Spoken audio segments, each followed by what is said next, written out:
বাহুবলে টমটম ভাড়া নিয়ে দু গ্রামের 5 ঘণ্টাব্যাপী রক্তক্ষয়ী সংঘর্ষে অর্ধশতাধিক আহত।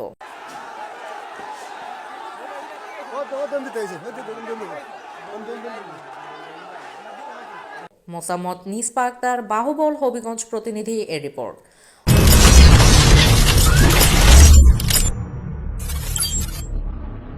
হবিগঞ্জের বাহুবলে 10 টাকা টমটম ভাড়া নিয়ে দু গ্রামবাসীর সংঘর্ষে প্রায় অর্ধশতাধিক লোক আহত হয়েছে। আহতদের উদ্ধার করে বাহুবল উপজেলা স্বাস্থ্য কমপ্লেক্স সহ বিভিন্ন ক্লিনিকে চিকিৎসা দেওয়া হয়েছে। ঘটনাটি ঘটেছে রবিবার 8ই ডিসেম্বর সকাল 10টার দিকে উপজেলার ঢাকা সিলেট মহাসড়কের মৌচাক নামক স্থানে।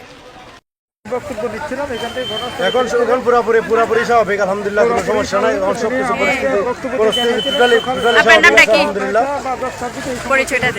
আমার নাম জাহাঙ্গীর, আমি বাহুবল উপজেলার 3 নং সৎকাপন আব্দুর রাজ্জাক চেয়ারম্যান সাহেবের ছেলে। আমরা ঘটনাটি হচ্ছে আপনার 10টা সাড়ে 10টার দিকে ঘটনা শুরু হয়েছে। মূলত ঘটনাটা আপনার পুরোপুরিভাবে সত্যতা জানা যায় নাই, যেটা আমরা আমাদের এখানে উপস্থিত যারা আছিলেন ওনাদের কাছ থেকে যেটা আমরা বুঝতে পারছি, উপস্থিত জনগণ বা এলাকার বিশিষ্ট যারা আছেন ওদের কাছ থেকে শোনা গেছে যে বিষয়টা গাড়ি ভাড়া বা রিক্সা সংক্রান্ত টমটম বিষয়, এটাই শোনা গেছে নাকি? হ্যাঁ, এটাই শোনা গেছে। টমটমের ভাড়া সংক্রান্ত বিষয় থেকে এই ছোটোখাটো একটা অবাস্তব অবাঞ্ছিত একটা বিষয় থেকে এই ঘটনাটার সৃষ্টি। আর ঘটনাটা হয়েছে আপনার বাহুবল উপজেলার সদর 4 নং ইউনিয়নের সাতপাড়িয়া গ্রাম এবং কবিরপুরের মধ্যে বিষয়টা। তো বিষয়টা আসলে আমাদের দেখেন বিষয়টা কোনো বিষয়ই না, মূলত এই বিষয়টা সাধারণত আমাদের হিংসা।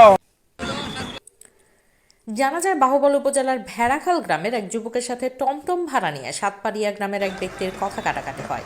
এই ঘটনার জের ধরে ঢাকা সিলেট মহাসড়ক বন্ধ করে স্থানীয় কবিরপুর গ্রামের সাথে সাতপাড়িয়া গ্রামবাসীর সংঘর্ষের ঘটনা ঘটে। প্রায় 5 ঘণ্টাব্যাপী রক্তক্ষয়ী সংঘর্ষে অর্ধশতাধিক লোক আহত হয়। প্রশাসন আপ্রাণভাবে চেষ্টা করতেছে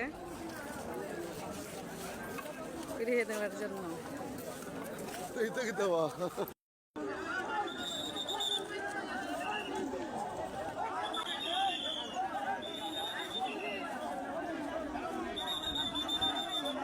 দেখিতে হইছে